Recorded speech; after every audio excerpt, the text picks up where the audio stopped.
The Dolphins and Bradley Chubb have agreed to a 5-year, $119 million extension just 2 years after Chubb was traded from the Broncos to Miami. Reportedly, the deal includes $63.2 million guaranteed, and I've become desensitized to giving a crap about the lie that gets told about how much is truly guaranteed at signing, how much is guaranteed for injury. Anytime you hear X million guaranteed, it means guaranteed for injury, not what you definitely get at signing. And the ultimate guarantee is the signing bonus, the money you earn the moment you put your name at the bottom of the document.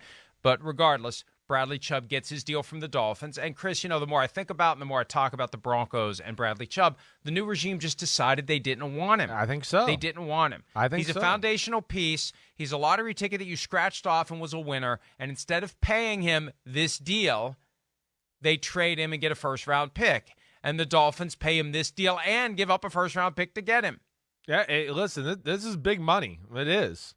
And again, this is not shocking as far as I'm shocked that it happened this quickly. I am about that. But I think you're right as far as the Broncos. I mean, we talked about it a little bit yesterday. Yeah, I think they probably knew what it was going to take to pay Bradley Chubb. I doubt that. It doesn't seem like they were comfortable with that. Yes, and I understand that. Bradley Chubb is not, at least in my opinion, solidified himself as I go, oh, man, he's definitely one of the 5 best pass rushers in football. No, not at all. Does he have the potential to be that? Certainly. But we know it's been injuries and few and far between as far as, we're seeing dominant football. Now, this year it's good, and it continues to be good, and he looks like he's getting back to his normal self. But, I understand where the Broncos were with this situation. And then, like we talked about a little too, they got some young guys at that position that I think they look at and go, ooh, they're good. The Barrett Browning guy, like we talked yesterday, he's got serious, superstar pass rushing ability. They drafted a kid, Nick Benito, out of Oklahoma in the second, maybe early third. I can't remember off the top of my head. He's got an ability to come off the edge and be that guy. So I think they just went, wait, where are we going to allocate our resources? And we don't trust this one, and we'll trade them and get some, picks and go that way. So, what's your thought about the number? Are you shocked to see this type of number here for Bradley Chubb? No, because the numbers are always going to keep going up and up. The salary cap keeps going up, $23.8 million per year. That's not top end of the market. It's a good deal. And they move quickly. They did their homework. This is a guy they liked. This is a guy they wanted. This is a guy they went and got. And if he had hit the open market, he would have gotten even more. If you can go to a team that doesn't have to give up draft capital and players to get you, that's more money that it would have paid you. To me, the red flag is the Broncos, who have had him his entire career. Yeah, they didn't want him. Want to keep him. Right. So I'd want to know exactly why. Is it as simple as George Payton didn't draft him?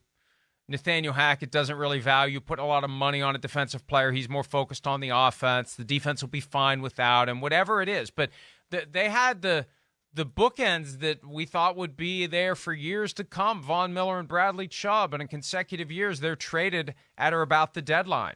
Miller to the Rams, and now he's with the Bills, and now Chubb with the Dolphins, and they're reunited in the AFC East. They'll come across each other once this year. They've already played without Chubb on the Dolphins. So, yeah, it doesn't surprise me. Once you invest the first-round pick in the guy, you're not just keeping him for the end of the year and then letting him become a free agent. You're either going to franchise tag him or you're going to get a deal done. So they decided, let's go ahead and get the deal done. And from Chubb's perspective, he's getting his money. Could he have gotten more later? Maybe. He's getting what he can get now, before he even sets foot on the field. Right. I mean, they have never seen him in a Dolphins uniform, and they're paying him this money. But that tells me that there's something about the guy that they've studied. There's something they like, and there was something the Broncos didn't. The deal gets done, and off we go. Yeah, he's got all the attributes. He's got all the attributes. He does. But I mean, to me, again, it would have scared me.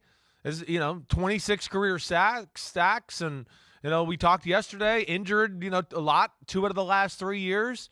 That's where, I understand the Broncos walking away from that situation there. But, you're right. I think, it's inevitable for what we're seeing here. And, they obviously did do their due diligence and it's a New England defensive mind coach there. He's big. He's physical. He plays the run well. So, I get it from the Miami Dolphins standpoint as well. I'd be far more concerned if John Elway were still the GM of the Broncos and this was happening. It's easier to process this as new regime just doesn't want Bradley Chubb, and we'll go with other options, younger and cheaper to build around. But obviously you need a great pass rusher. You need multiple great pass rushers, especially in the AFC West. So it is red flag.